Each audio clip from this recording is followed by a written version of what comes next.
अरवल जिला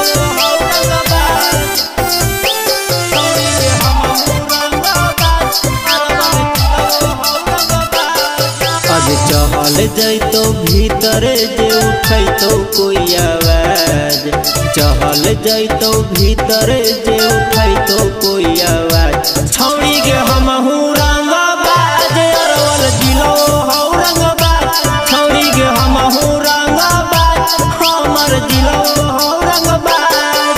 अबे बाप दादा राज करल कई हमहू करबै राज, बाप दादा राज करल कई हमहू करबै राज। छौड़ी के हमहू रंगबाज अरवल जिला रंगबाज, छौड़ी के हमहू रंगबाज हमर जिला रंगबाज, छौड़ी के हमहू रंगबाज हमर जिला रंगबाज। अगे हमनी के जिलावा सुने गे छौड़ी सुने से हो बदमाश गे, ठोक दे तो पीतर चल जाए तो भीतर लगबे चिल्लाए बाप बाप गे, मरतो की पानी छोड़बे गे। अगे हमनी के जिलावा सुने गे छौड़ी सुने से हो बदमाश गे, ठोक दे तो पीतर चल जाए तो भीतर लगबे चिल्लाए बाप बाप गे।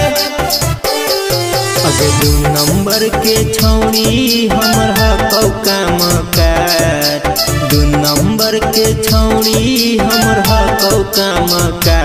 छौड़ी के हमहू रंगबाज अरवल जिला रंगबाज, छौड़ी के हमहू रंगबाज हमर जिला रंगबाज। समझ लही गे